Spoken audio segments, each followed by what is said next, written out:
We were doing orthocentre, फिर will continue from there. Okay, तो homework तो मैंने कुछ दिया नहीं था, तेरे को एक क्वेश्चन के लिए टाइम देता हूँ, सॉल्व करो आराम से। और वैसे भी मैंने अभी तक ऐसा कुछ पढ़ाया नहीं है। Can we start from 5:25? ठीक है, 5:20 से स्टार्ट करते हैं। दो तीन मिनट रुक देता हूँ, चलो 5:22 से। 25 sir, 25। अरे चलो भाई, ठीक है, 5:25। Thank you sir. Okay. Thank you sir.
चलो अब स्टार्ट करें।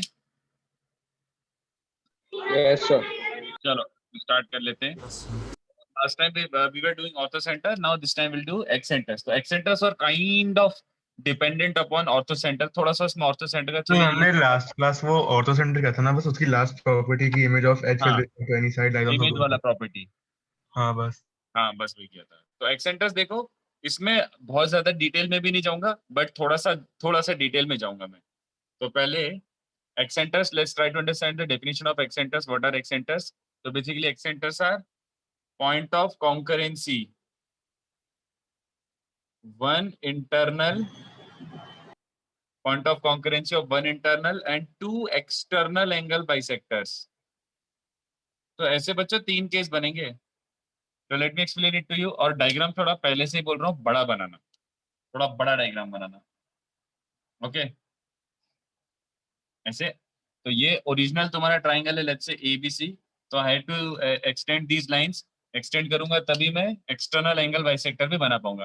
तो this is a rough diagram, it may not B एकदम विथ एक्यूरेसी ड्रॉन कि लाइक विजुअलाइज हो जाए तुम्हें कि एग्जैक्टली हाँ भैया ऐसा होगा, बट ऐसा होगा। ठीक है, ये देखो। तो मैंने पहले क्या बनाया है? First I have drawn the external angle bisectors. तो these red lines are external angle bisectors and parallelly I also draw the internal angle bisectors. तो ए का इंटरनल ये है, सी का इंटरनल ये है, और बी का इंटरनल, अरे यस, या ओके, नहीं विजुअलाइज हो गया, चलो अच्छी बात है। This seem like it is happening. तो ये देखो, एक्चुअली में ऐसे बच्चों तीन पॉइंट बनेंगे। एक्सेंटर्स तीन होते हैं, ठीक है। तो उनका नोटेशन क्या होता है? आई ए, इनफेक्ट आई ए भी नहीं, I1 I2 I3। ठीक है, notation for excentres is I1 I2 I3 and notation for incentre is I। तो I1 I2 I3 are excentres, alright. I1 I2 I3 are excentres opposite A, B and C respectively. अब वो respectively word समझ गए तुम लोग, I don't have to write that. मतलब क्या, what is the meaning of this? It simply means that A के opposite वाला कौन सा दिख रहा है? ये बड़ा सा पॉइंट दिख रहा है। So look at this, blue वाला लाइन इंटरनल एंगल बाइसेक्टर है, और ये दोनों रेड वाले लाइंस एक्सटर्नल एंगल बाइसेक्टर है। तो point of concurrency of one internal and two external angle bisectors is called excentre. But ऐसे फिर तीन हो सकते हैं। लेक्चर जस्ट अभी स्टार्ट हुआ 2 मिनट पहले। ये हो जाएगा 2 बी के अपोजिट वाला, समझ पा रहे हो what do I mean by opposite? और ये हो जाएगा, sorry I3 is opposite C। तो ऐसे तीन एक्सेंटर बनते हैं। Now why are they called excentre? अब मैं बहुत ज्यादा डिटेल में नहीं जा रहा, बस इतना समझा देता हूँ। They are called excentre because taking I1 I2 और I3 एज सेंटर। इसमें भी वही होता है कि ये जैसे इन सेंटर होता है ना बच्चों, equidistant from all three sides, वैसे excentres are also equidistant from all three sides. If you are really measuring this, तो ये परपेंडिकुलर डिस्टेंस, इस साइड से परपेंडिकुलर डिस्टेंस और इस साइड से परपेंडिकुलर डिस्टेंस सेम होता है, सेम प्रॉपर्टी। तो in short, taking I1 I2 और I3 as centres, this is the crux of discussion. Taking I1 I2 और I3 as centres, we can construct circles touching all three sides। So just like in circle we have x circles, that is x circles। तो देखो इन circle क्या होता था, if you पे close attention, ये जो blue वाली लाइन है ये इंटरनल एंगल बाइसेक्टर्स है, तो ये एक्चुअली इन सेंटर ही है। This is in centre only. तो मैं इन सेंटर को सेंटर मान के एक सर्कल बना सकता था which is touching all the three sides, let's say internally, ऐसे अंदर है। बट सेंटर क्या हो जाता है, ये भी तीनों साइड से इक्विडिस्टेंट है, तो इसको सेंटर मान के एक सर्कल बना सकता हूँ। वो भले दिखे ना थोड़ा सा, बट ऐसा you may not be able to visualise it कि सही नहीं, ठीक मतलब हैंडमेड डायग्राम अब क्या बोलूं उस पे, बट ऐसा। तो ये एक सर्कल है which is touching AC extend करने के बाद, ये देखो AB एक्सटेंड करने के बाद, और BC ये रहा ऐसे। Not just that, you can also have I2 as centre, a circle drawn touching all three sides, all right, and just like that you have ये वाला सर्कल। तो वो ठीक है, भावनाओं को समझ गए तुम लोग, you don't have to draw everything, but समझ गए ऐसा बनता है। This is the actual diagram, और काफी अच्छा बन गया ये। No, the incircle and excircle do not touch each other, no, हमें नो, ये जो पॉइंट ऑफ कांटेक्ट है, this may not be the point of contact of incircle. Incircle हो सकता है कहीं टच हो, कहीं और टच करे, ठीक है। बट ये जो 3 सर्कल्स है ये भी ट्राइंगल को टच कर रहे हैं, और इन सर्कल जो एक छोटा अंदर बनता है वो भी ट्राइंगल को टच कर रहा है। हाँ, वीडियो को पिन कर दो ना यार, मेरे को कभी याद ही नहीं रहता ये। अच्छा एक काम करो, कहाँ गया, एक सेकंड रुको, पार्थ पिन कर दूं, कर दो। मतलब होस्ट बना रहा हूँ मैं तुझे। हाँ हाँ। हाँ एक सेकंड, मेक होस्ट, यस। तो वीडियो पिन कर देना, ठीक है। तो I hope you understood this थोड़ा थोड़ा। मैं बहुत ज्यादा डिटेल में नहीं बता रहा हूँ, but for the timing just assume कि ये ट्रू है, मतलब ऐसा जैसे इन सेंटर होता था वैसे एक सेंटर होता था। तो अपन को बेसिक आइडिया होना चाहिए इसका। किसी को इसमें कुछ पूछना है कि you are okay with this thing, कि ठीक है सर ये डायग्राम कैसे बनाऊंगा? ये डायग्राम वैसे ही बनाओ यार, पहले एक ऐसे बड़ा सा ट्राइंगल बना दो, फिर ऐसे कोशिश कर लो सर्कल्स बनाने की। अरे सर जितना इजी आप बोलते हो उतना इजी लगता नहीं है ना मेरे को। अरे क्या मैं करें, बहुत बनाना पड़ेगा, सर बनाना वो पड़ेगा। I1 I2 I3 यार एक्सटेंडर के बाद क्या लिखा है? ऑपोजिट ए बी एंड सी, मतलब ए के अपोजिट वाले को आप I1 बोलते हो, okay opposite A B and C, अरे ऐसा। I1 I2 और I3 सेंटर्स है ना सर्कल के? I1 I2 I3 are centres of these 3 circles, yes. I1 I2 I3 are centres. वैसे ये I1 दिख नहीं रहा, मैं इसको थोड़ा सा और अच्छा बना देता हूँ, रुको। I will make it look like it's actually properly touching and with this as the centre. थोड़ा सा फील ले लेते हैं। हम्म, अब ऐसा दिख रहा है, ठीक है। थोड़ा टमाटर जैसा दिख रहा है, बट ठीक है, मतलब समझ जाओ।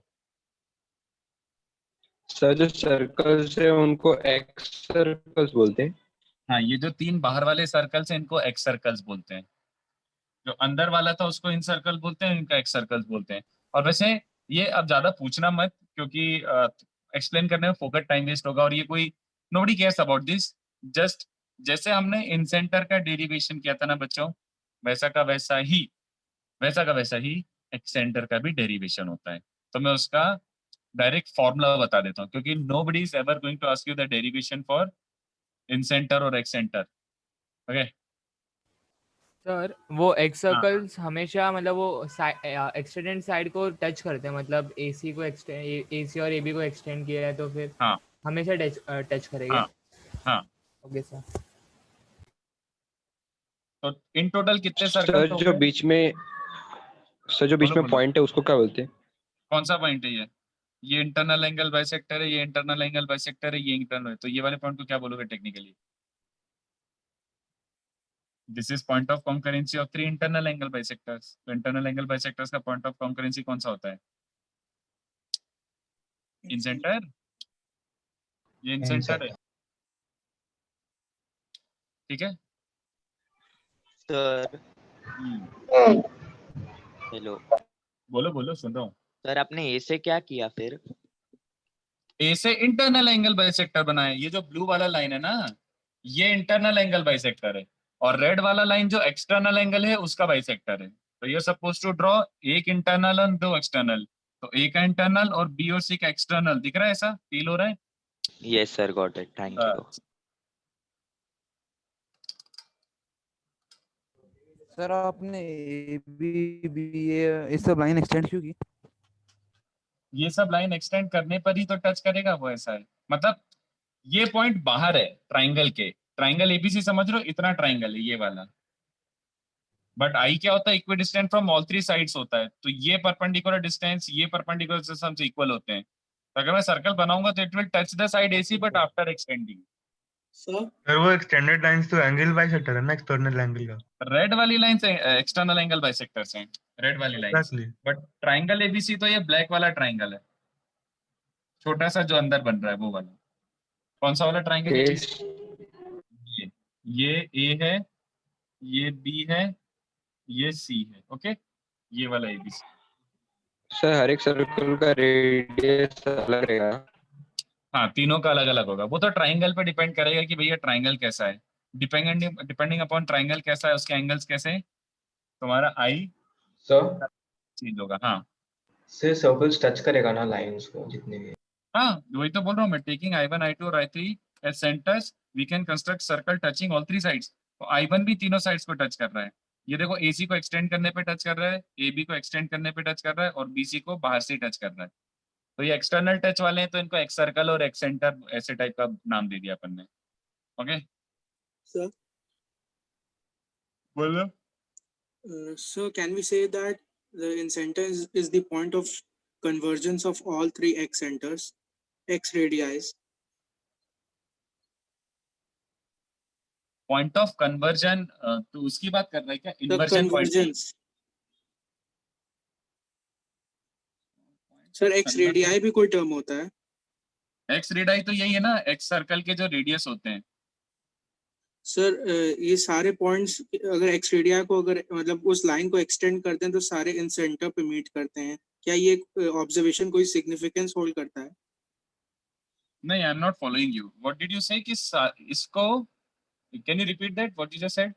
The point, the incenter can be termed as the point of convergence of all three x radii. Point If of extended. Convergence, what is this point of convergence? तो कौन सी वाली डेफिनेशन यूज कर रहा है, मुझे समझा नहीं। सर कन्वर्ज कर रहे हैं, मीट कर रहे हैं। पॉइंट कन्वर्ज कर रहे हैं। Are you using that inversion of a point वाला डेफिनेशन? सर तीनों लाइन एक पॉइंट पे मीट कर रही है, मैं बस यही कह रहा था। अच्छा, कॉन्करेंट बोलना चाह रहा है क्या? तू कन्वर्ज क्यों बोल रहा है भाई? वही तो मैं सोचूं तू कुछ और, कन्वर्ज का कुछ और मीनिंग होता है, मतलब इनफैक्ट इन्वर्जन का कुछ और होता है। Are you talking about point of concurrency? Yes yes. If three lines meet at a point then उसको कॉन्करेंसी बोलते हैं, कन्वर्जेंस कुछ और होता है। वही तो मैं सोचूं क्या बात कर रहा है, कंफ्यूज हो गया। हाँ, तो इंटरनल एंगल बाइसेक्टर्स, ये रेड वाले जो, सॉरी ब्लू वाले जो लाइंस है वो इंटरनल एंगल बाइसेक्टर से they are concurrent at a point, yes, which is called incentre, and एक इंटरनल एंड दो external are also concurrent at a point which is called excentre. Simple. Okay sir. बस ऐसे याद रख, point of concurrency. चलो, we have lingered for a very long time on this. The circle black and the red, black ही तो circle है, red circle कौन सा है? तीनों ब्लैक सर्कल है, ये वाला और ये वाला, तीनों ब्लैक सर्कल टच कर रहे हैं साइड्स को। यस, ठीक है, A B B C C A sides को टच कर रहे हैं, ये ऐसे। ओके, एक फोटो खींची लो इसका जस्ट इन केस। अच्छा, कोई एक बच्चा इसका फोटो भी खींचते। चलो चलो, तो एक्सेंटर के बारे में इतना नॉलेज काफी है। मैं एक और चीज बताने वाला हूँ, of course I am going to use that, but एक काम करो, ये और लिख लो, write this point also. Excentre अगर निकालना है, एक्सेंटर अगर निकालना है तो जैसे for excentre just remember this, in formula of incentre, incentre का फॉर्मूला तो मैंने लास्ट लेक्चर अच्छे से डिराइव करवाया था। In the formula of incentre replace A, जहां पे भी ए दिख रहा था वहां पे माइनस ए लिख दो टू गेट I1, रिप्लेस जहां पे भी बी दिख रहा था उसकी जगह minus B to get I2, and replace C to get I3। Only this, I1 के लिए जहां पे भी ए दिख रहा है वहां पे माइनस ए लिख दो। तो इन शॉर्ट में एक बार लिख के भी बता दो ताकि कंफ्यूजन ना रह जाए। सिंपल, आई का फॉर्मूला क्या था याद आ रहा है? ax1 plus bx2 plus cx3 upon a plus b plus c। Same for y coordinate. तो what am I trying to tell you right now, अगर तुम्हें इन एक्सेंटर ऑपोजिट ए निकालना है तो I1 के लिए क्या आ जाएगा फॉर्मूला? a की जगह माइनस ए रख दो, दिस कॉमा, चलेगा क्या? I am not deriving this, I am not proving this, it's a waste of time, but अगर जस्ट इन केस कभी काम आ गया उसके लिए बता रहा हूँ, वैसे काम भी नहीं आता ये। तो a की जगह माइनस ए रख दो, ये बन जाएगा। But if somebody is asking, मैं एक्चुअली मैं लिख नहीं रहा, मैं बस ऐसे एग्जांपल लिख रहा हूँ यहाँ पे, ये याद रख लो। आई एम जस्ट सेइंग, अरे लो मैं रबी कर देता हूँ, आई एम जस्ट सेइंग कि I1 क्या हो जाएगा? I1 इन सेंटर का फॉर्मूला होता था ax1 bx2 cx3 upon a plus b plus c, this was in centre. तो I1 के लिए क्या करना है? I1 के लिए a की जगह माइनस ए लिख लो, बस dot dot dot upon minus A plus, this is the formula for I1। What will be the formula for I2? I2 क्या हो जाएगा टेक्निकली? b की जगह माइनस बी लिख दो, बस ओनली। इन सेंटर के फॉर्मूले में b की जगह माइनस बी लिख दो ओनली। ठीक है, तो अलग से 3 फॉर्मूले लिखने की जगह बेटर इसको ऐसे स्टेटमेंट लिख दूं कि ए की जगह -a लिख दो तो इन सेंटर 1 मिल गया, बी की जगह -b लिख दो तो इन सेंटर 2 मिल गया, एक्स सेंटर 2 सॉरी, और सी की जगह -c लिख दो तो एक्स सेंटर 3 मिल जाएगा बस। तो you don't have to write this, no need, we are anyway good to go, बस। It is okay. सर हाँ, अरे use नहीं सर इन होगा। फॉर्मूलाज को रट लेना बस। मतलब अगर इन सेंटर का, वैसे इन सेंटर का तो रट नहीं था, और इन सेंटर का रटा गया तो एक्स सेंटर भी रटा ही गया, मतलब बस बहुत इजी यार, ये तो it's very easy to follow. A की जगह -a लिखना है, बी की जगह -b लिखना है, और सी की जगह -c लिखना है बस। तो तुम्हारे I1 I2 I3 मिल गए, खत्म। ठीक है, but I need to explain one thing दो, अच्छे से समझना, ये डायग्राम थोड़ा सा अलग है, but I have to link it with some other diagram, तो अच्छे से समझना। बट पहले ये बात समझते हो क्या, ये देखो, मान लो ये दोनों लाइंस हैं, तो ये दोनों लाइंस के 2 एंगल हैं टेक्निकली, एक ये वाला और एक ये वाला, तो ये दोनों लाइंस का 2 एंगल बाइसेक्टर होगा ना टेक्निकली, जल्दी बताओ। ये ब्लू वाली लाइंस के 2 Yes, एंगल sir. बाइसेक्टर होंगे, Yes, ठीक है। sir. तो what is the relation Yes, sir. Between angle bisectors, what is the relation between angle bisectors? Angle bisector perpendicular to each other. हाँ, the angle bisectors are actually always perpendicular to each other. देखो बहुत simple सी बात है, अगर ये theta है तो obviously ये भी थीटा होगा, है ना, और ये अल्फा है तो ऑब्वियसली ये भी अल्फा होगा, because they are the angle bisectors. But the entire total angle 2 alpha plus 2 theta is 180, है ना, so theta plus alpha is technically 90। तो ये थीटा लिया है मैंने और ये अल्फा लिया है, तो थीटा प्लस 90 का मतलब समझ गए, जो एंगल बाइसेक्टर्स होते हैं वो परपेंडिकुलर भी होते हैं एक दूसरे को, ठीक है। The 2 angle bisectors are perpendicular to each other. तो जस्ट इसको ध्यान में रखते हुए यहाँ पे देखो, अपन ने अभी क्या बनाया था, look at this, do you see this diagram? अभी वापस से जो मैं बोला था, इसको वापस से थोड़ा सा कंस्ट्रक्ट कर रहा हूँ, अब ध्यान से देखो, I need to draw this again, नहीं तो बहुत ज्यादा एक साथ कचरा आ जाता है, ठीक है। So this was I2, let's say this was I1 and this was, पता नहीं क्या था, ये I2 था और ये I3 था, okay, according to the convention. ये I1 I2 I3 था, और ये ABC वर्टाइसेस थे ये ट्राइंगल के, ठीक है, उनको मैंने एक्सटेंड करा था बस थोड़ा सा, और उसके बाद ये इंटरनल एंगल बाइसेक्टर्स थे, ठीक है, ये वाले इंटरनल, ये वाला इंटरनल, और ये वाला भी इंटरनल, ऐसा समथिंग लाइक दिस, ऐसे। तो अब ध्यान से देखना बच्चों, अच्छे से समझना। एक काम करते हैं, we will look into this diagram from I1 I2 I3 perspective. I1 I2 I3 भी एक ट्राइंगल है कि नहीं बताओ? I1 I2 I3 is also triangle. Yes, sir. तो उसके पॉइंट ऑफ व्यू से अगर देखा जाए तो क्या हो रहा है, that is all I am asking, कि I1 I2 I3 के पॉइंट ऑफ व्यू से देखा जाए तो क्या चल रहा है। तो ये देखो, अच्छे से समझना, you need to understand this. ये जो दोनों ब्लैक लाइन्स है, ये देखो जो साइड्स हैं, the sides of the triangle, तुम्हें समझ आ रहा है कि ब्लू वाला उसका इंटरनल एंगल बाइसेक्टर है ना, ब्लू वाला इज दिस एंगल बाइसेक्टर, और रेड वाला इज एक्सटर्नल एंगल बाइसेक्टर, है ना। और मैंने अब भी तुम्हें बताया है कि अगर 2 लाइंस के 2 बाइसेक्टर बनाता हूं तो बाइसेक्टर्स हमेशा परपेंडिकुलर होते हैं, हाँ या ना? Yes, sir. Yes. ये बच्चों को समझ आ रहा है, टेक्निकली ये वाला एंगल बाइसेक्टर और ये वाला एंगल बाइसेक्टर एक्चुअली परपेंडिकुलर है, 90 90 90। तुम्हारे internal and external angle bisectors are perpendicular, ठीक है। तो मुझे एक बात बताओ, I1 I2 I3 को ट्राइंगल पकड़ो, I1 I2 I3 ट्राइंगल को देखो, तो I1 I2 I3 जो ट्राइंगल है, I1 I2 I3 जो ट्राइंगल है, उसके हिसाब से ये तीनों ब्लू लाइंस क्या हैं? I1 I2 I3, Internal angle. Angle bisectors. no, you did not hear me out right. Perpendicular. और I1 I2 I3 इस ट्राइंगल के लिए, रेड वाले ट्राइंगल के लिए ब्लू वाली लाइंस क्या हैं? Altitudes. Altitudes. Heights. हाँ, Yes, sir. Altitude. Correct. CI3 are actually altitudes for, देखो ये इंटरनल एंगल बाइसेक्टर है, बट किसके लिए? ABC के लिए, ABC. ठीक है। तो for triangle I1 I2 I3, AI1 BI2 and CI3 are altitudes. क्यों ऑल्टीट्यूड्स भैया? क्योंकि इससे अपोजिट साइड को परपेंडिकुलर है, तो from vertex if you draw perpendicular to opposite side it is called altitude. Hence this point must be Ortho center of I1, I2, I3. So ortho center of the Exactly. external That point. implies I of triangle ABC is H of triangle I1, I2, I3. ठीक है, याद रहेगी ये बात? Yes, sir. ये याद रखो, काम आ सकता है ये कभी। इससे ज्यादा मैं एक्सेंटर्स में नहीं पढ़ा रहा, this is more than enough. मैंने जरूरत से ज्यादा इंफॉर्मेशन दे दिया रिगार्डिंग एक्सेंटर्स, दैट्स इट। एबीसी के लिए ये वाला ट्राइंगल क्या है? एबीसी के लिए वाला ट्राइंगल क्या है? एक्सेंटर्स वाला ट्राइंगल। और अच्छा, वैसे नाम मुझे मन नहीं कर रहा, बट बता देता हूँ।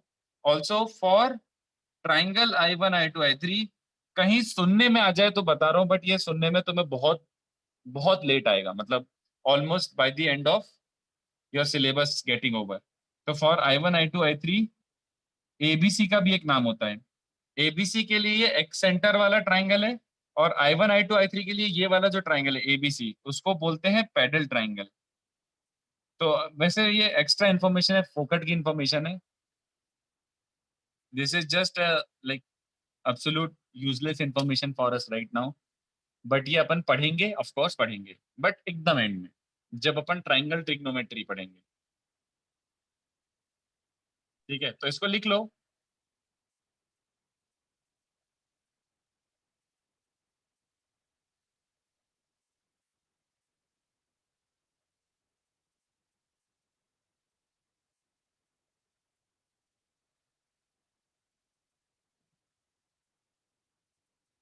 सर हाँ, सर वो नाम देने का कुछ मीनिंग है या ऐसे ही दे दिया?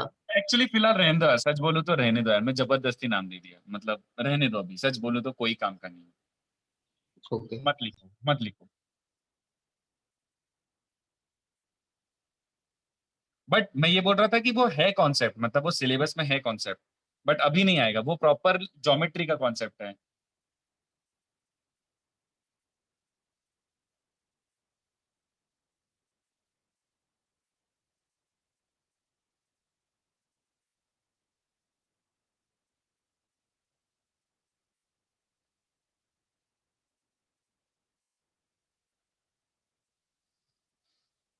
ओके, चलो, if you are done then will proceed. Let's come to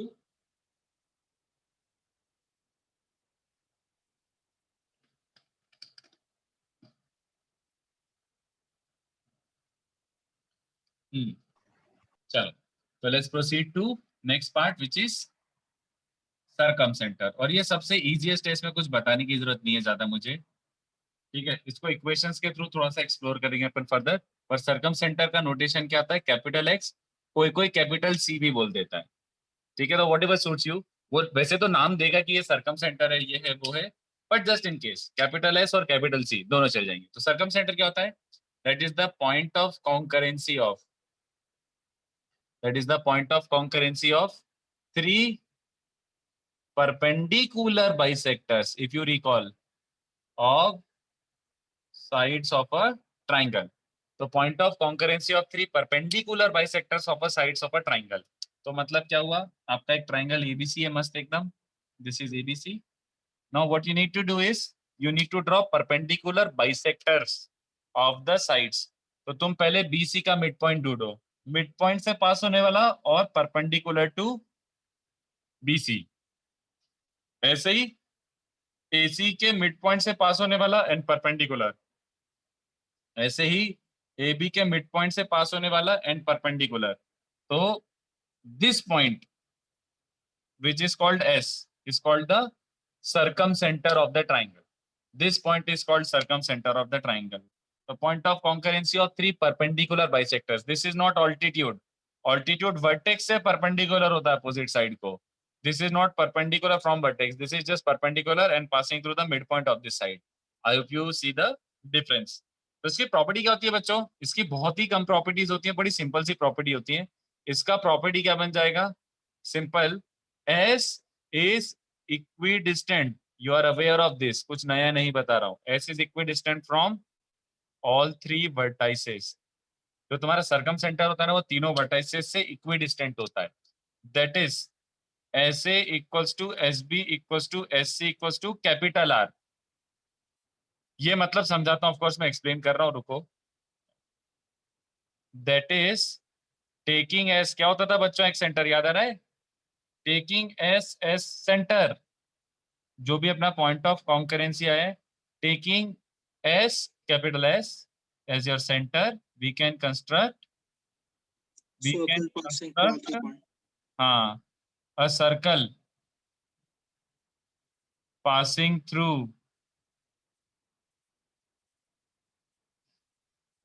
all 3 vertices, और इसी सर्कल को क्या बोलते हैं? Circum circle. Circum circle. Circumcircle. ठीक है, ये तो तुम्हें बेसिक डेफिनेशन तो पता है, तो no need to spend too much time on that, just simple ये ऐसा होता है। ठीक है, तो this is more like information जो तुम्हें ऑलरेडी पता है, बट ऐसे क्विक ग्लैंस थ्रू ऐसा। तो since AS equals to S B equals to S C होता है, तो तुम इसको रेडियस मान के सर्कल बनाओगे तो वो एबीसी से पास होगा। इस सर्कल को बोलते हैं सर्कम सर्कल, ठीक है, और इसके रेडियस को क्या बोलते हैं? सर्कम रेडियस, कैपिटल आर, जो कि मैं तुम्हें साइन रूल में ही बता दिया था, which I explained you in sine rule only. ठीक है, कैपिटल आर। सो ये हो गया सर्कम सर्कल। वैसे सच बताऊं तो सर्कम सेंटर का भी फॉर्मूला होता है, but that is like so irritating. Actual तुम्हें ढूंढने जाओगे ना तो मिल जाएगा, x1 sin 2a, x2 sin 2b plus x3 sin 2c upon summation sin 2a, same with y coordinate, y1 sin 2a, y1 sin 2b, y3 sin 2c, ऐसे करके। तो yes, there is a formula for circumcenter also, but this formula is so super irritating, this is so super ugly to look at, that we are never ever going to utilize this formula. Formula लिख देता हूं मैं, ताकि officially कोई ये ना बोले कि सर ने फॉर्मूला नहीं बताया। फॉर्मूला लिख देता हूं, बट पहले ये भी बता देता हूं, utter useless, no point in using this formula. ये भी ब्रैकेट में लिख दूंगा, x2 sin 2b, x3 sin 2c upon sin 2a plus sin 2b plus sin 2c, and y coordinate भी same, y1 sin 2a। Sir, x1 y1 is a का coordinate, right? हाँ, if vertices are given, तो ये circum centre का formula होता है बच्चों, but मैं पहले ही बोल रहा हूँ ये कभी यूज नहीं करोगे, never, this is useless. Instead अपन क्या यूज करेंगे मैं बता देता हूँ, इसको कॉपी कर लो, कॉपी दिस। सर हाँ, सर एक्सेंटर्स को कोई प्रॉपर्टीज नहीं देगा? एक्सेंटर्स में बस इतना property is enough right now, that it is a मतलब taking that point as a centre we can construct a circle touching all 3 sides externally, बस, ओके सर। और कोई प्रॉपर्टी की जरूरत नहीं है, दैट्स इट।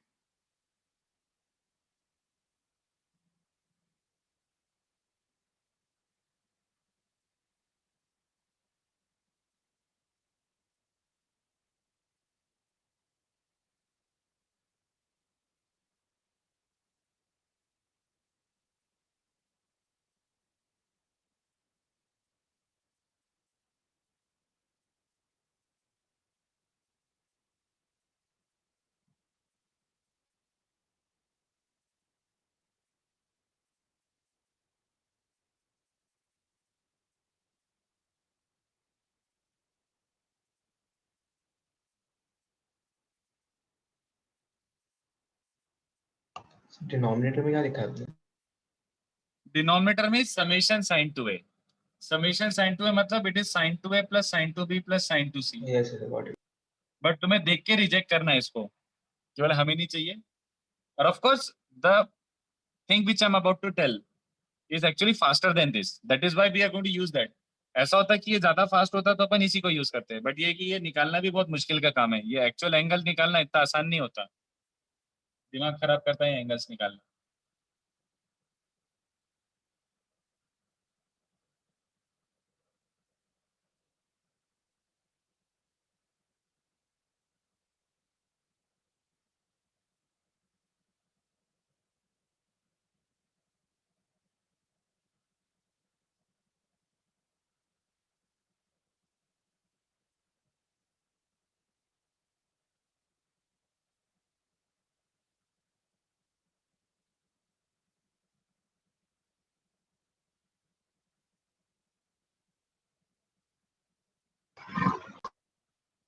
चलो हो गया कॉपी करके? यस राइट, चलो। सो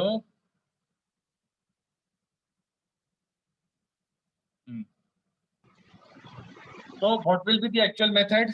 ये तो वैसे ऑफ कोर्स यूज जब आएगा when we are actually studying this equation of lines and everything, वो मैं पढ़ाऊंगा एकदम स्क्रैच से। वो भी मुझे पता है थोड़ा थोड़ा सबको आता है, will do from scratch, don't worry, ठीक है। But to find circumcentre, to find capital S, we find, we'll try to find equations of two perpendicular bisectors of sides. अपन को ऐसी मैं ऐसी मेथड सिखाऊंगा ऑफ कोर्स कि how to find the red lines का equation, ठीक है। तो to find the equations of two perpendicular bisectors of,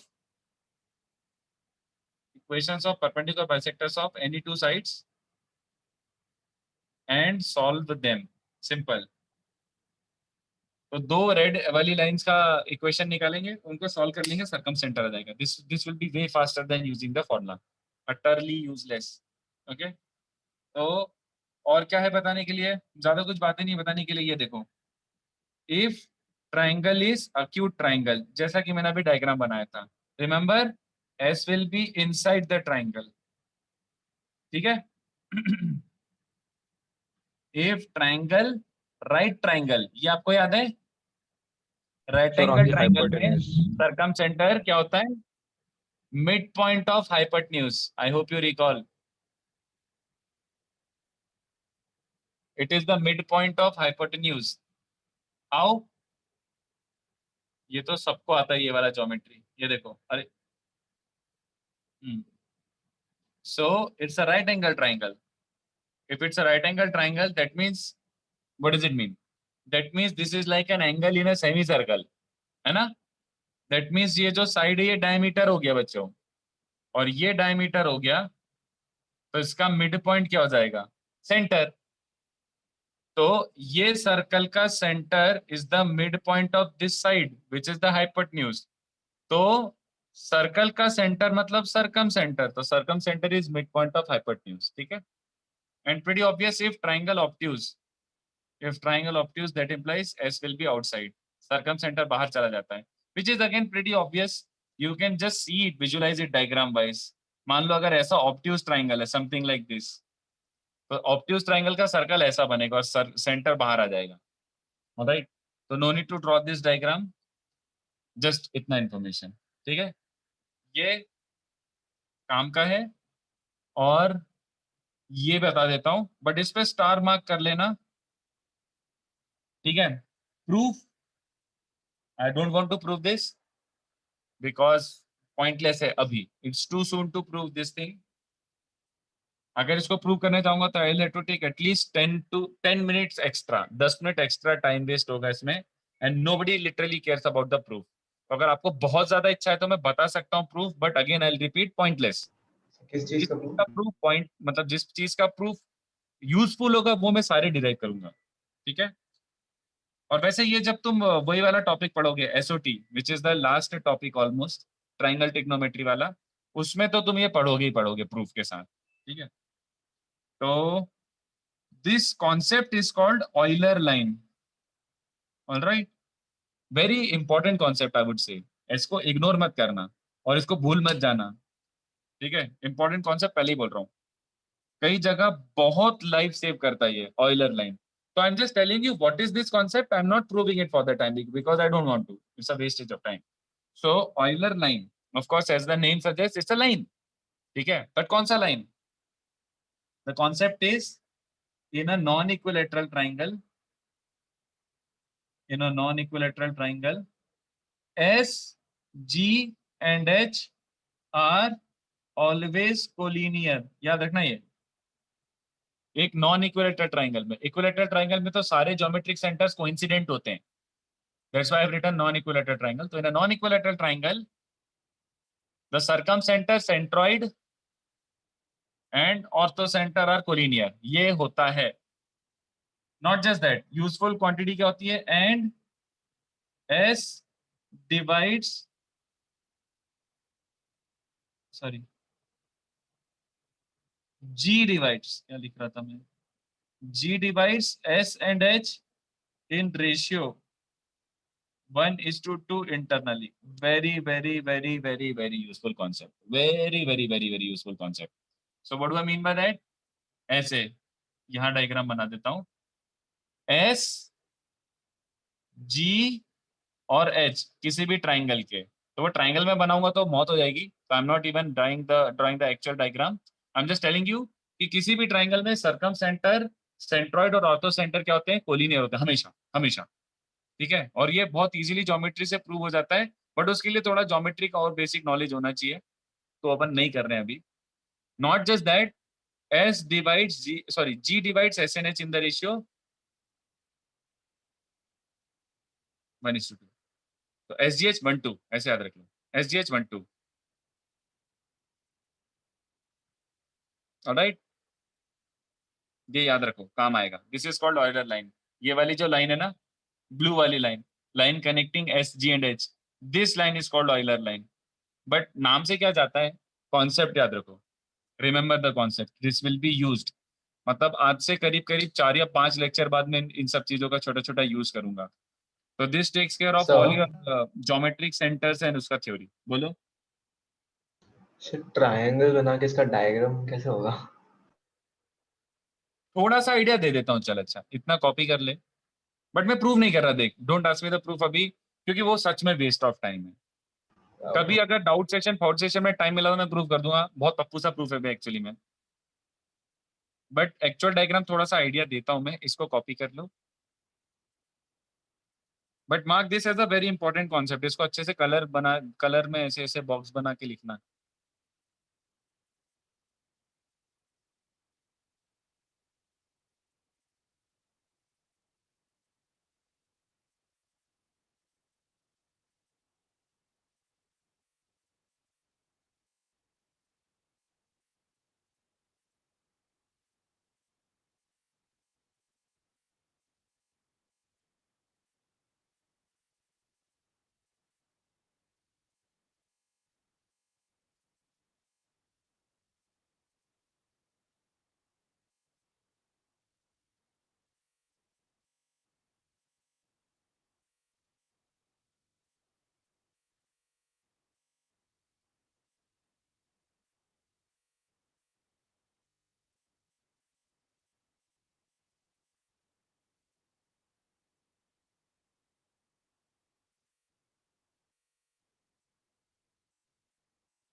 चलो, तो थोड़ा सा आइडिया देता हूँ.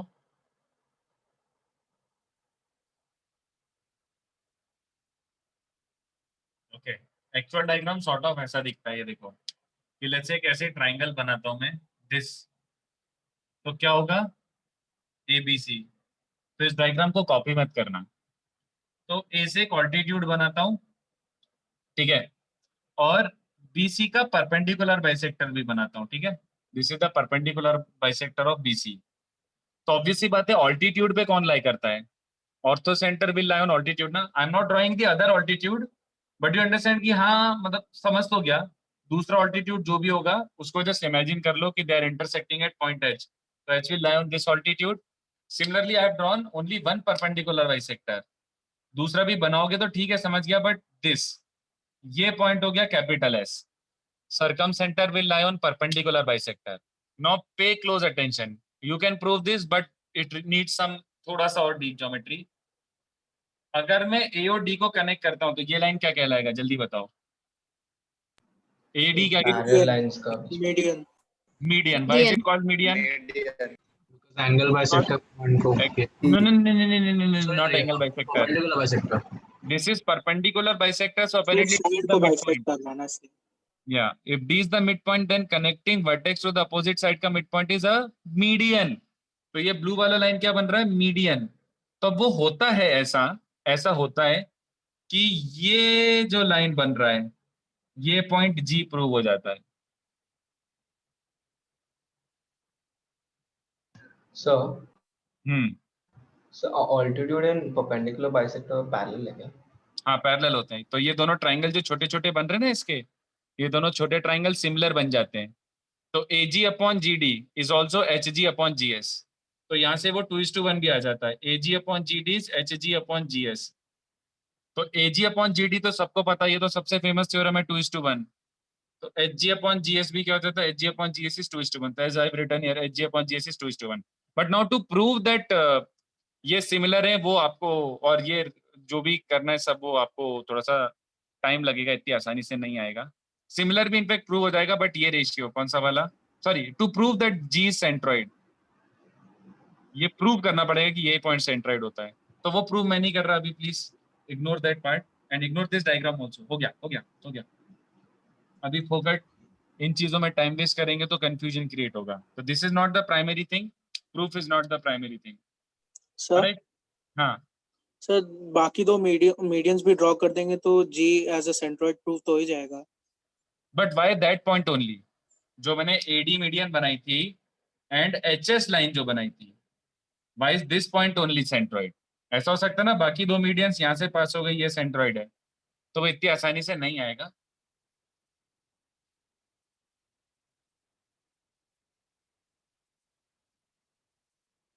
तो उसको अभी फिलहाल इग्नोर कर दो यार, मतलब ट्रस्ट ऑन दैट।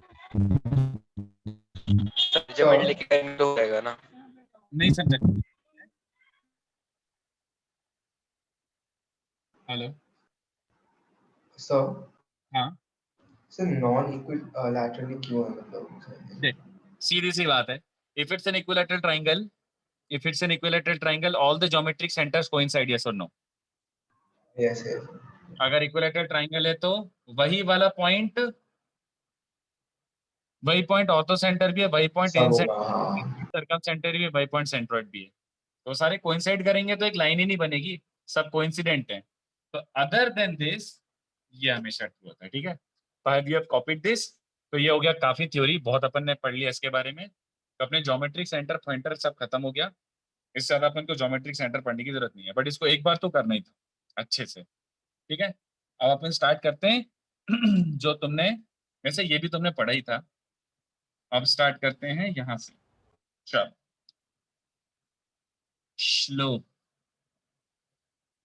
स्लोप से स्टार्ट करेंगे तभी इक्वेशन पे आ पाएंगे। तो व्हाट इज स्लोप? तो slope is sort of related to the inclination of a line, because eventually अब अपन को लाइन पढ़ना, अपन ने बहुत पढ़ लिया पॉइंट और इसका जो भी पढ़ना था सब हो गया। Now we start one by one. तो स्लोप क्या होता है, और ये सब लाइन से रिलेटेड है तो थोड़ा थोड़ा कनेक्ट कर पाएंगे। स्लोप होता क्या है? तो consider a line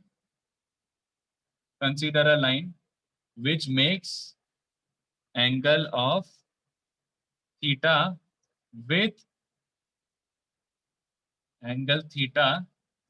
with remember this, definitions are always important, with positive x-axis, okay, it has to be strictly with positive x-axis, all right. So consider a line with which makes angle theta, which makes angle theta with the positive x-axis, ठीक है।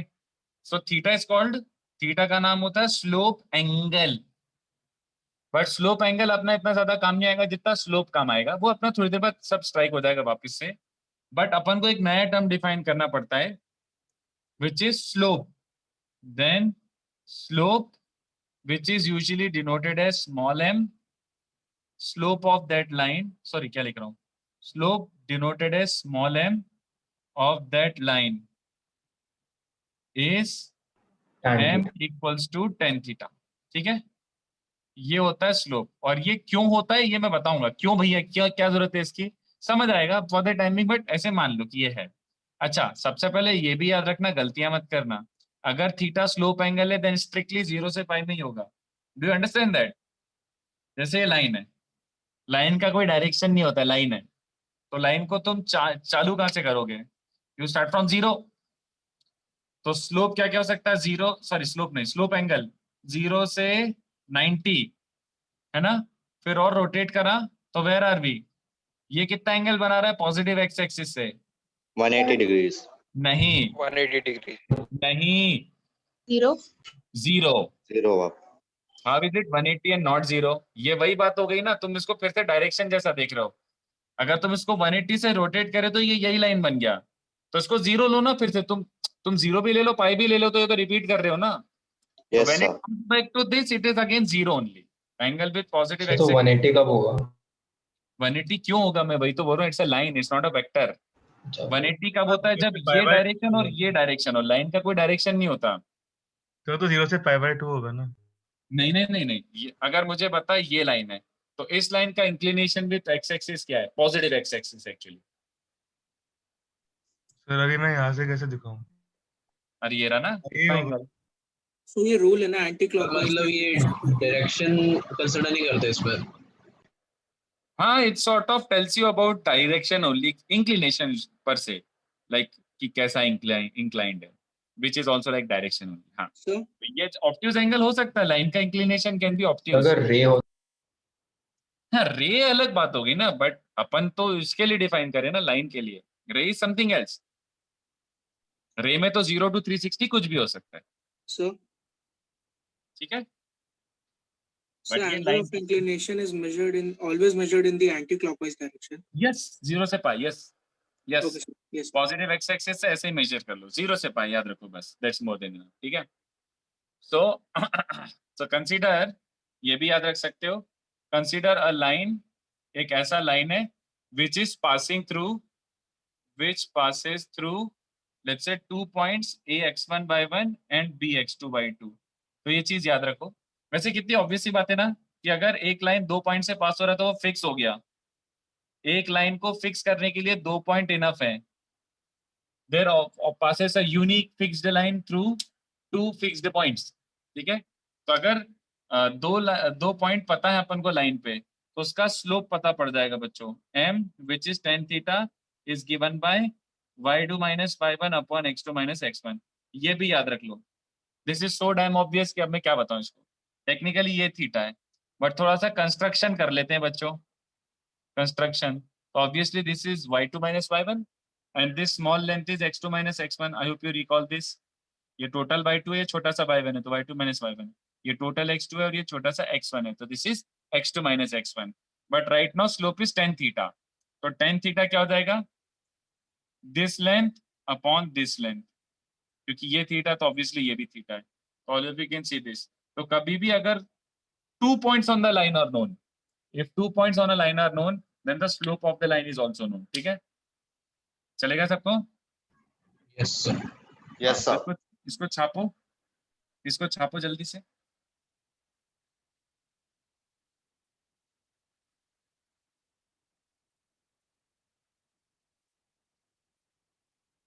तो यहाँ तक आपको काफी हद तक idea है।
चलो,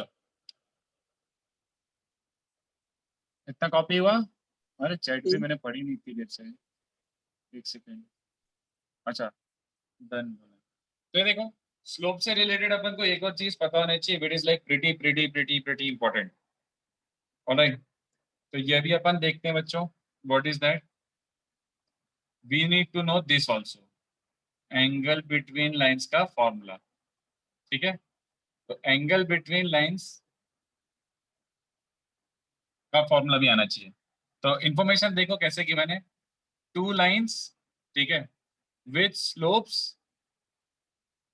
m1 एंड m2। तो अगर दो लाइंस के स्लोप्स पता है, स्लोप्स पता है तो मतलब इन शॉर्ट उनका इंक्लिनेशन पता है, and if inclination is known we can say that sort of angle between them is also known। ठीक है, तो let theta be the angle between them, theta be the angle between the lines। in fact इस word पे बाद में आता हूं मैं,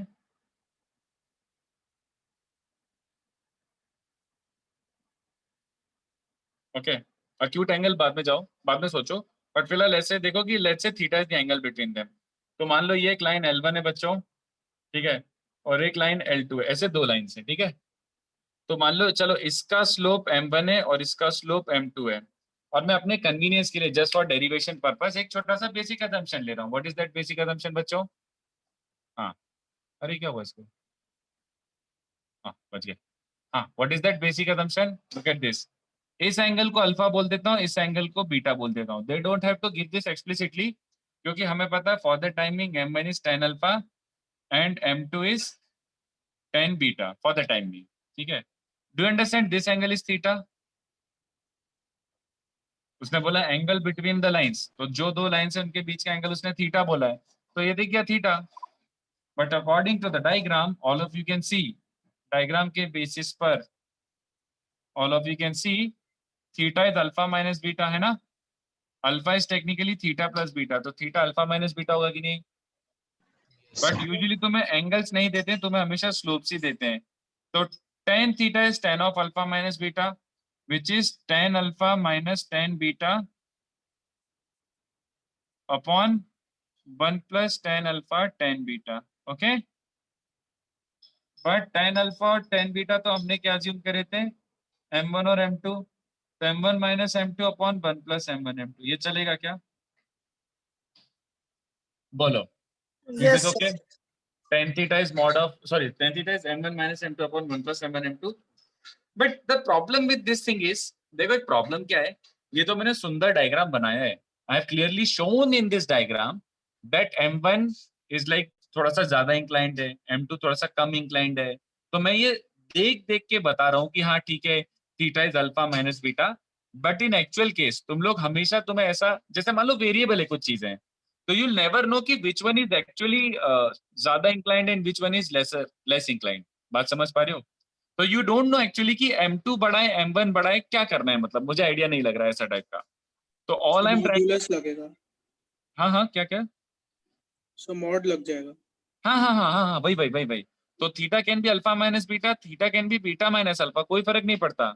इन शॉर्ट ये भी हो सकता है, ये भी हो सकता है, क्वेश्चन पे डिपेंड करता है कैसा है क्या है। तो तुम क्या करते हो, देखो इससे मैं I am not finding angle between lines, मैं स्ट्रिक्टली क्या कर रहा हूँ, I am finding acute angle between lines. तो मैं अक्यूट एंगल बिटवीन लाइंस का फॉर्मूला डिराइव कर रहा हूँ। तो ध्यान से देखो, अक्यूट एंगल बिटवीन लाइंस मतलब theta has to be positive, sorry theta has to be acute, और थीटा अगर अक्यूट है तो tan theta has to be positive. Is this okay?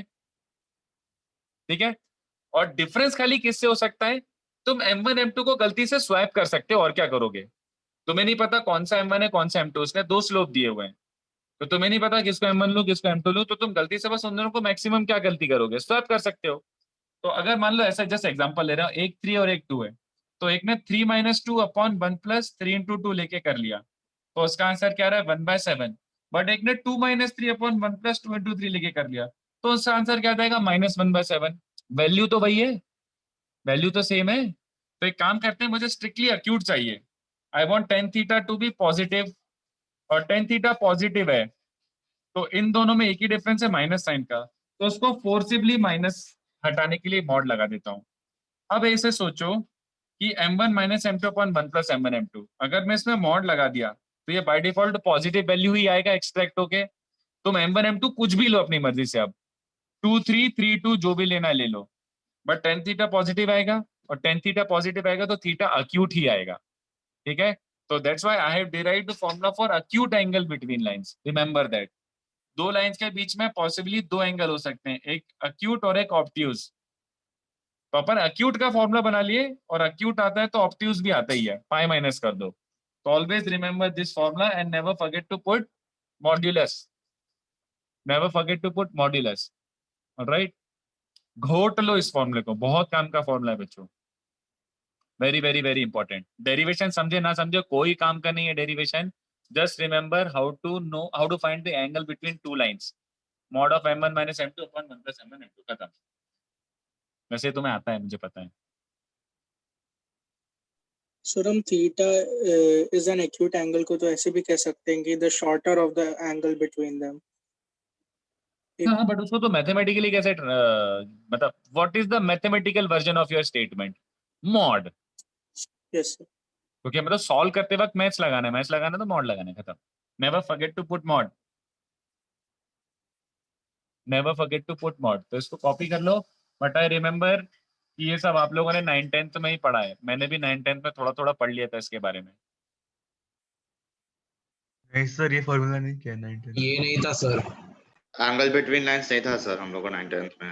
रुको मैं याद दिलाता हूँ, बिल्कुल था, मैं याद दिलाता हूँ। नहीं सर, सीबीएसई में नहीं था। अरे मैं याद सर दिला, एसएससी में भी नहीं था। नहीं पढ़ाया। अरे मैं बता रहा हूँ ना, याद दिला रहा हूँ, रुक जाओ। सर इस नाम से तो नहीं था। हाँ अरे रुक जाओ, तुम खुद ही आंसर दोगे, अभी रुक जाओ। सर ये 2-3 बार जिक्र सर वो हुआ तो अभी रहेगा। स्कूल में पढ़ लिया तो आज से ही है सर, अभी स्कूल में पढ़ लिया। अब नहीं, हम जस्ट सेइंग कि 10th में भी पढ़ा देते हैं इतना। ये वाला रिलेशन तुमने देखो यूज करा होगा, इसको कॉपी कर लो, मैं बता देता हूँ।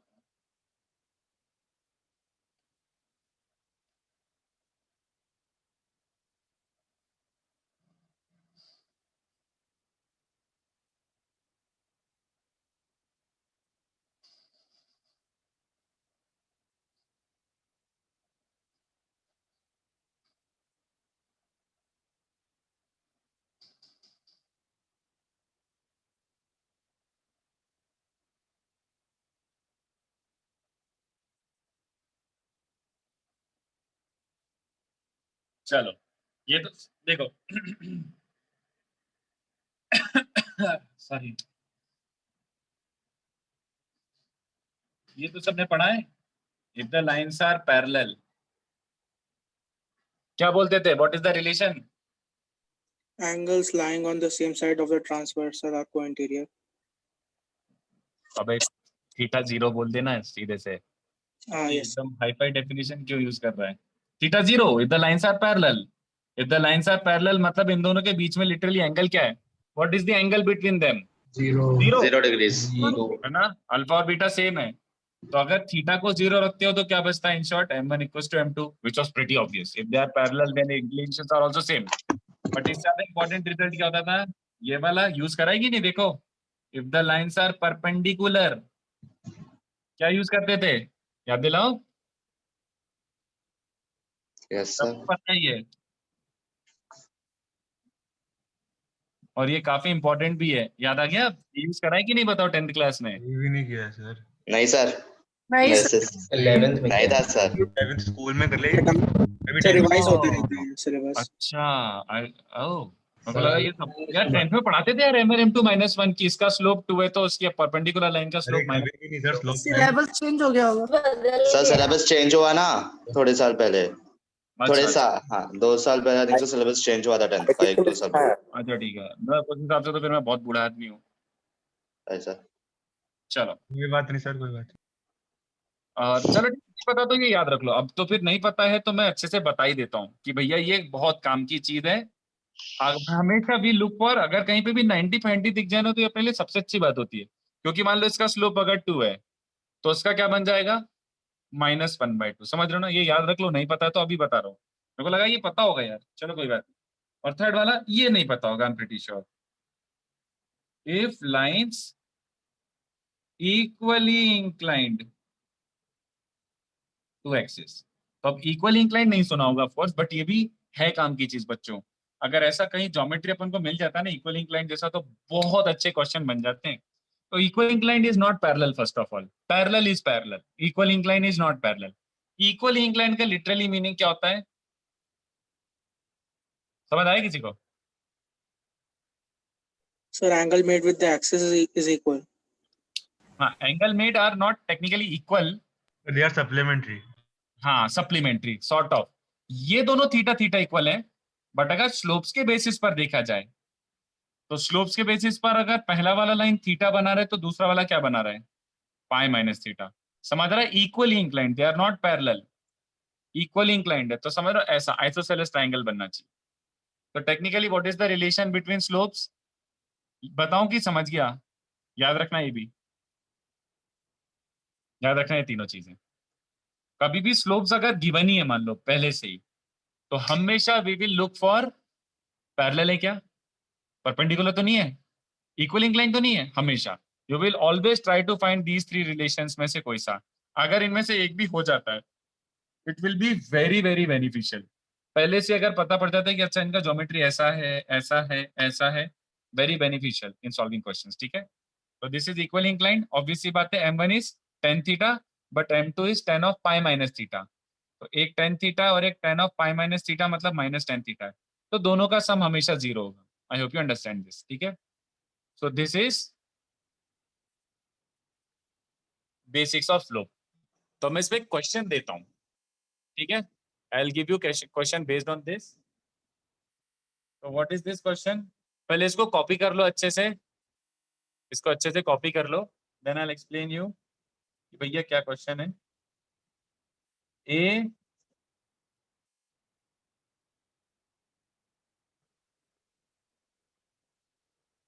चलिए क्वेश्चन,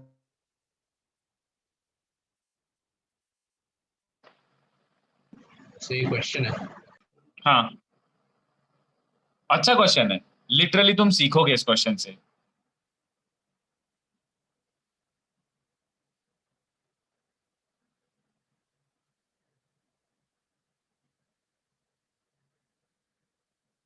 तो जो मैंने क्वेश्चन लिखा है वही क्वेश्चन है, तुम अपने हिसाब से एडिट मत करना।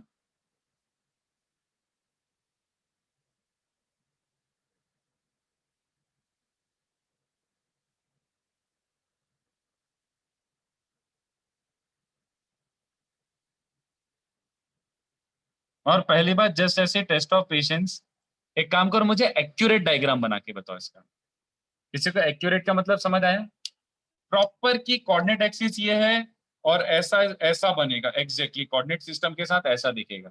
आई want you to draw an accurate diagram of this and then by whatever means you get me slopes of all the sides and all the diagonals.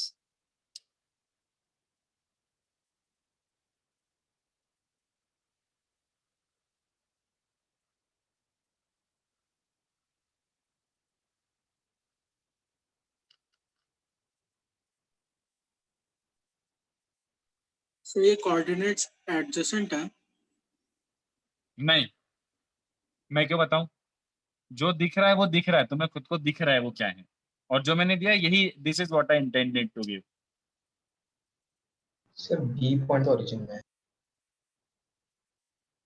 क्या क्या क्या? बी ओरिजिन में है ना? Origin, are you sure? Look at this, what is written over here.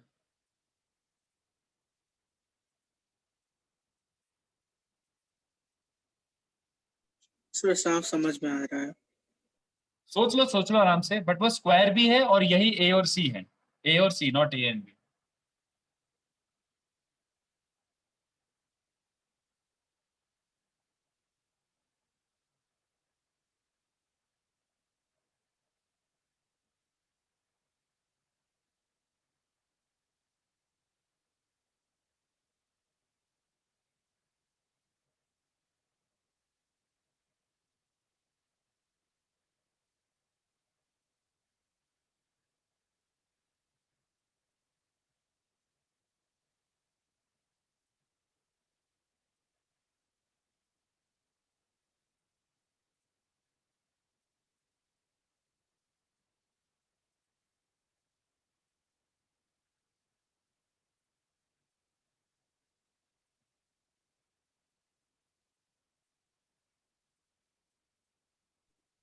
Sir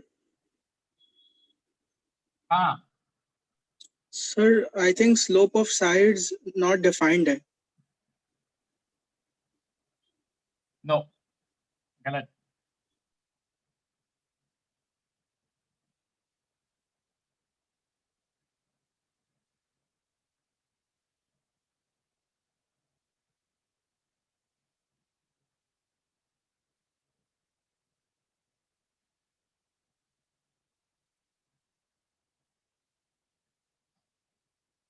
चलो diagram बनाने की कोशिश करी, नहीं स्लोप डिफाइंड नॉट डिफाइंड नहीं है, तुमने डायग्राम गलत बनाया. प्रीटी श्योर 100% श्योर तुमने डायग्राम गलत बनाया. Slope is not defined. Who can tell me the, वैसे अब कैसे, is there any means by which I can check your drawn diagram? नहीं.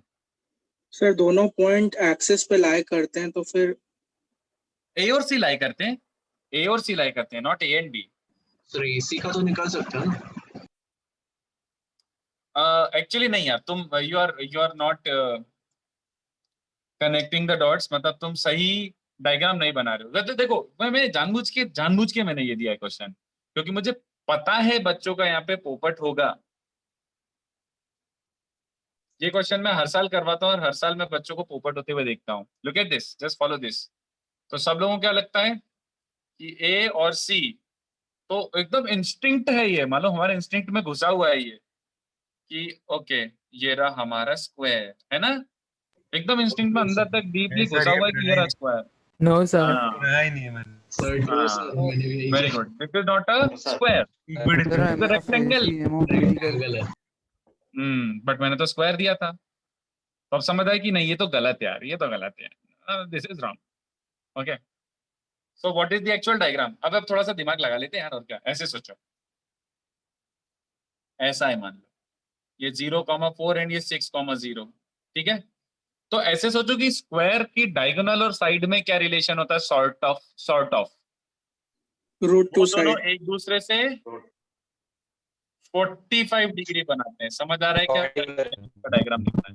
मैंने भी एकदम घटिया डायग्राम बनाया, सॉरी. सर चारों एक्सेस पे पॉइंट्स आ सकते हैं. बिल्कुल भी नहीं, इस केस में तो बिल्कुल भी नहीं. ए 0,4 सी 6,0, तो एक्चुअल डायग्राम बच्चों सॉर्ट ऑफ ऐसा दिखेगा थोड़ा सा.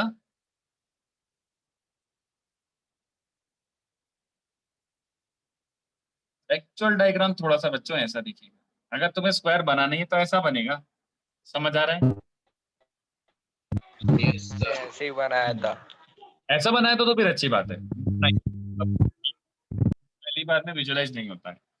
तो वैसे एक्यूरेट डायग्राम का कोई यूज नहीं है, मालूम, कोई यूज नहीं इस क्वेश्चन को सॉल्व करने में, बट मैं जानबूझ के ऐसे ही बनवाना चाहता था. ठीक है, चलो एनीवे. अब अगर ये डायग्राम है तो can you get me the slopes of all the sides and all the diagonals? जल्दी सोच के बताओ. डायगोनल का सबको आ गया होगा.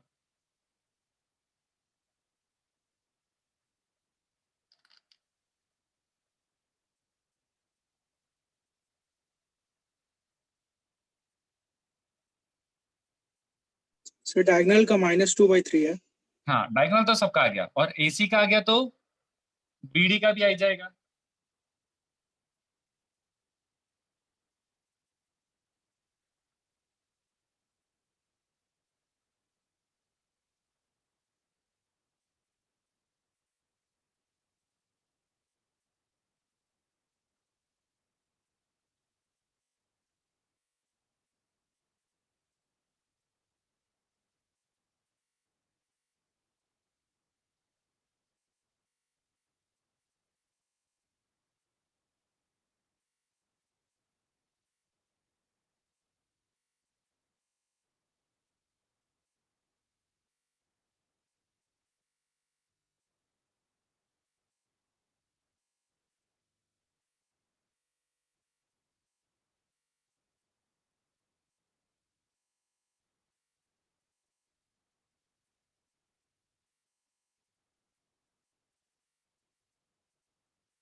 चलो डायगोनल तो सबका आ गया simple. If you have 2 points then slope क्या हो जाता है? Slope of AC is y2 minus y1. तो 4 minus 0 upon 0 minus 6. समझ आ रहा है? तो इसका स्लोप इज -2/3. तो slope of AC has come out to be -2/3. Alright. Now what is the geometry of this diagram telling us? कितने बच्चों को समझा? अगर इसका स्लोप आ गया तो BD का स्लोप भी आ गया. Do you understand? You can use M1 M2 -1. तो ये दोनों स्क्वायर की diagonals are perpendicular to each other. तो what is slope of BD? 3/2. Alright. Now side का कैसे निकालोगे? जल्दी सोच के बताओ. MOBC और MOBD के बीच में 45 डिग्रीज. हाँ, वेरी गुड. तो फिर तुम्हारा आंसर ही आ गया होगा.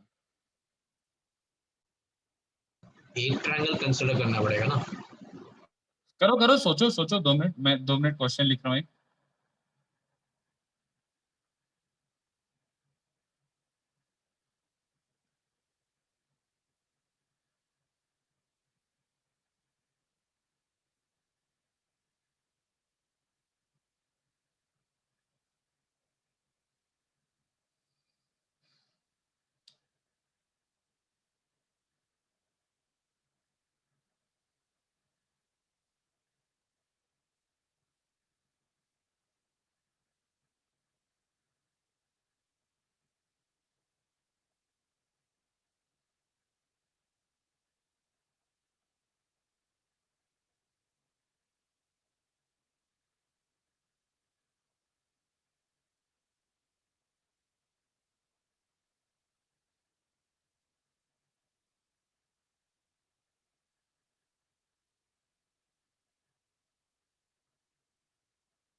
चलो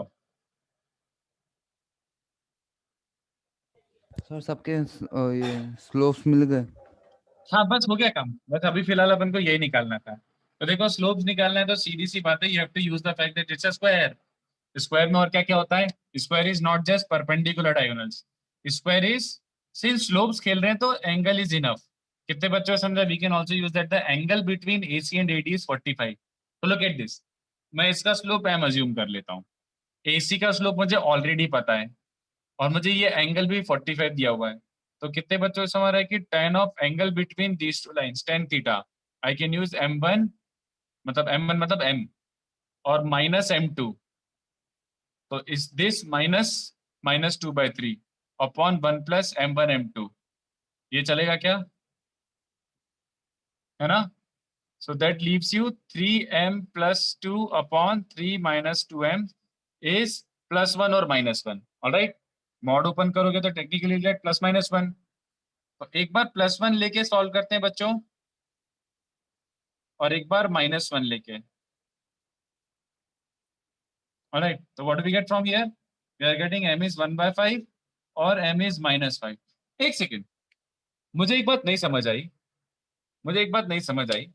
मैंने AD का स्लोप m अज्यूम किया था, है ना? AD तो एक यूनिक फिक्स्ड लाइन होगी, बट इसके 2 स्लोप कैसे आ गए बे?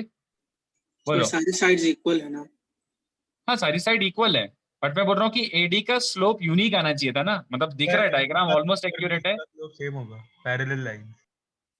हाँ, तो भी पैरेलल लाइंस का स्लोप सेम होता है, बट मैं बोल रहा हूँ कि AD का स्लोप एक यूनिक वैल्यू आनी चाहिए थी. मेरे को 2 वैल्यू क्यों आ गई? सर एक साइड का स्लोप इन दोनों में से होगा एंड देन अदर साइड का दूसरा होगा.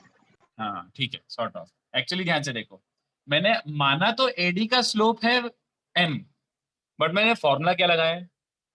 मैंने फॉर्मूला लगाया angle, acute angle between lines. इसका स्लोप -2/3 है और इसका स्लोप m है और मैंने फॉर्मूला लगाया angle between lines, acute angle between lines, मतलब इस लाइन और जो m स्लोप वाली लाइन है उसके बीच में 45 डिग्री होना चाहिए। तो कितने बच्चों को समझा? अबे ये 45 बट ये भी तो 45 है, हाँ या ना? Yes, दोनों sir. 45 है। Yes sir. तो सबको समझ आ रहा है कि अक्यूट एंगल के बेसिस पर ये भी m हो सकता था, ये भी m हो सकता था। तो दो आंसर आने चाहिए थे और आए, और सही है। Adjacent sides परपेंडिकुलर का भी आए, देखो एक परपेंडिकुलर भी आई है, एक 1/5 और दूसरा m1 m2 -1 आना चाहिए था, आया। दोनों के अपने आप आ गए if you use the formula correctly, ठीक है, हमें अलग से बॉदर करने की जरूरत नहीं थी। सर हाँ सर AC का स्लोप -2/3 है ना? हाँ, सर AC का स्लोप -2/3 ये रहा।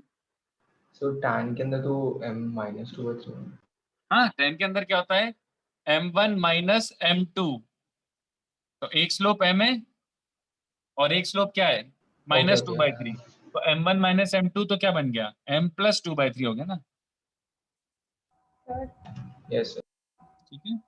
सर एमबीडी एक और बार एक्सप्लेन करें? कौन सा part? And be a little louder. MBD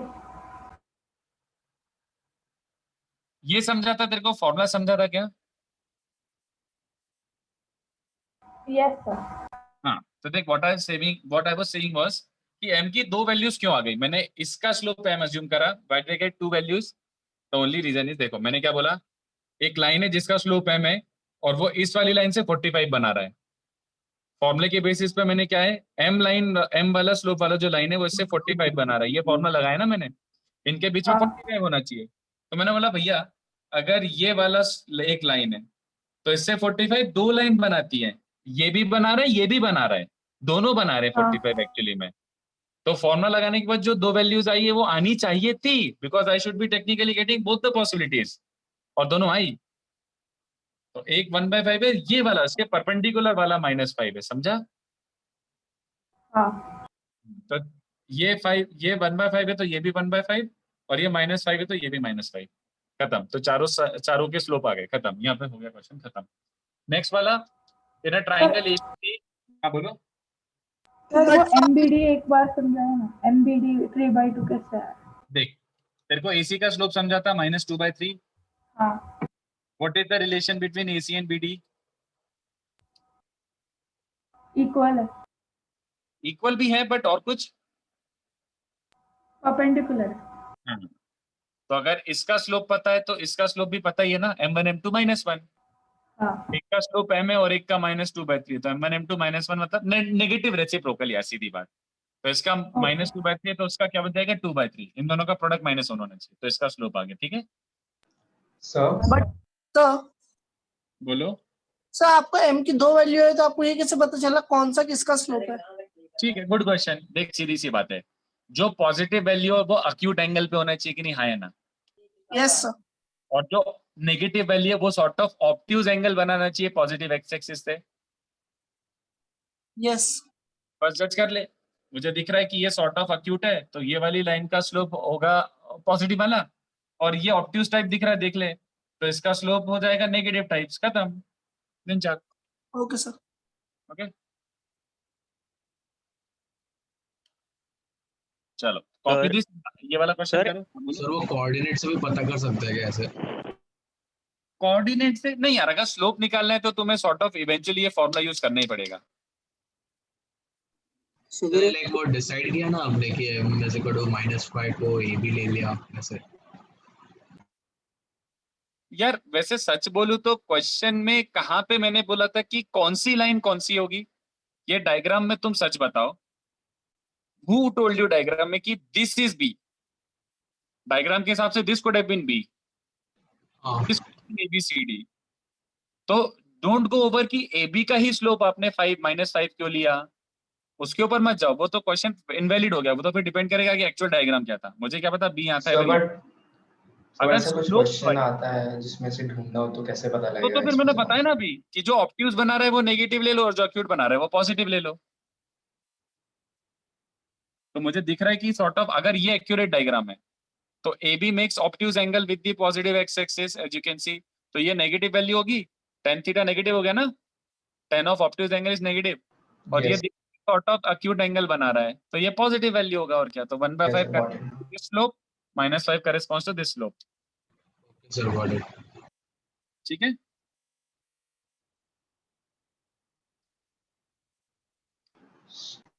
m of AC इसमें मैंने वो फॉर्मूला यूज करा है, y2 - y1 upon x2 - x1 AC का स्लोप निकालने के लिए। x1 y1 पता है, x2 y2 पता है, तो y2 - y1 upon x2 - x1। चलो डू दिस, इसका आंसर भी सबका आना चाहिए।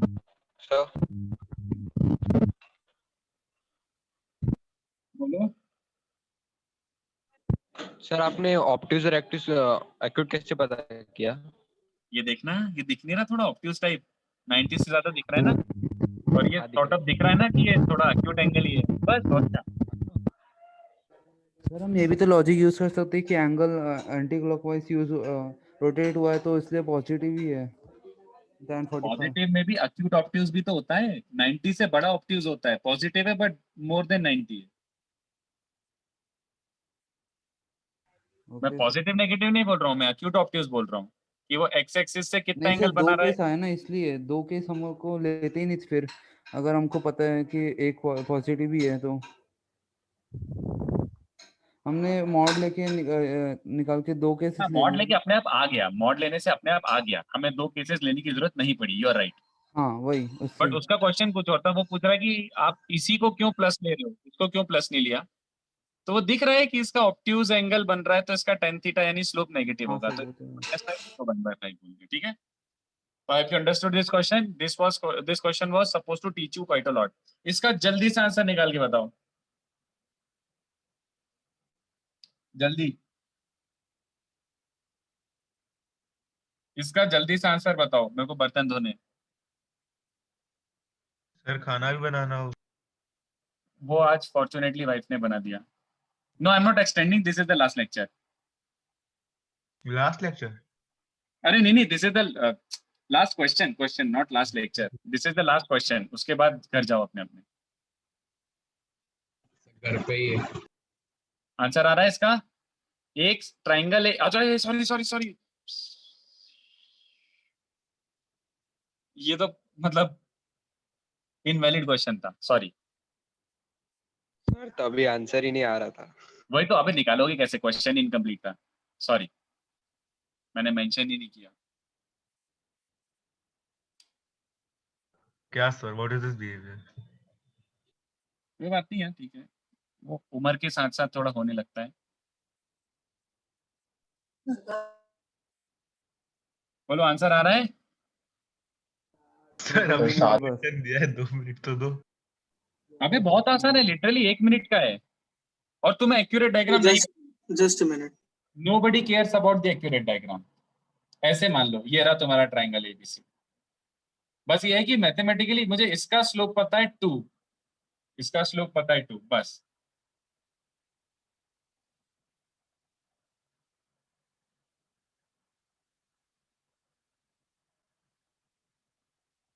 This is even easier than square वाला तो क्वेश्चन। ऑप्टिक्स एंगल से रोटेट हुआ है ना। आंसर मैं भी निकालता हूँ, मेरे को एकदम रटा हुआ नहीं है, बट आ जाएगा, 2 मिनट रुक जाओ।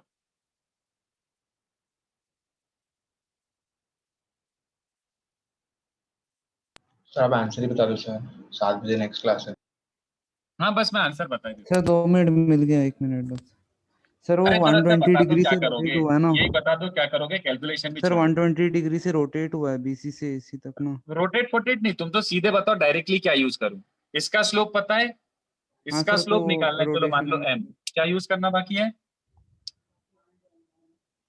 इक्विलैटरल ट्रायंगल है, एंगल बिटवीन तो 120 डिग्री से यस 120 नहीं 60, sorry 60 degree acute angle 60।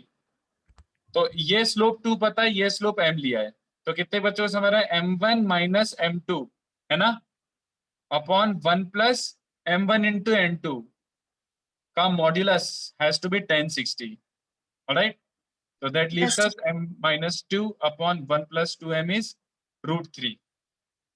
so बस इससे सॉल्व कर लो आगे, ठीक है, मतलब क्रॉस मल्टीप्लाई के m की 2 वैल्यूज निकाल लो। अरे m की 2 वैल्यूज क्यों आई 2 है? माइनस √3 अपॉन 2 √3 प्लस 1 आ रहा है क्या? अब वो जो भी आ रहा है निकाल लो, सॉल्व 2 वैल्यूज, बट कोई मुझे बताएगा 2 वैल्यूज कैसे आई थे, 2 क्यों आई? सर बिकॉज उल्टा सा था triangle, mirror image. Sir AC obtuse angle बना रहा है पॉजिटिव x एक्सिस से। No, this is not No, positive sir, x triangle axis. can be a mirror image. X axis could have been anywhere. This is not positive x axis. Okay, No, sir, you okay, did sir. not give the correct reasoning. No. Why did I get 2 values of m? Sir because यही triangle उल्टा भी हो सकता है ना, हाँ, mirror image. मैंने बोला ये लाइन का स्लोप 2 है और m makes 60 with this line. m makes 60 with this line. अब ये भी तो 60 बना रहा है, आया ना? Yes, sir. ये भी तो 60 बना रहा है, तो 2 वैल्यूज आनी चाहिए थी। आई किसके स्लोप्स आ गए? अपने आप आ गए। AB और AC के स्लोप दोनों के स्लोप आए। सर BC अगर पॉजिटिव एक्सिस होता तो 0 हो जाता ना उसका स्लोप। और BC का अगर वो उसका स्लोप 0 देना पड़ता ना, फिर स्लोप 0, बट स्लोप 2 दिया हुआ था तो वो x एक्सिस नहीं है। वो तो मैंने ऐसे डायग्राम बनाया। This is a rough diagram, this is not an accurate diagram. I don't know where is my coordinate system, but अब समझा? दोनों की वैल्यूज अपने आप आ गई, क्योंकि इससे अगर 60 ये बना रहे तो ये भी तो इससे 60 एक्यूट एंगल बना रहे, तो इसके 2 वैल्यूज जो आ रहे हैं वो दोनों AB और AC के स्लोप से आ रहे हैं। ठीक है, Yes, sir.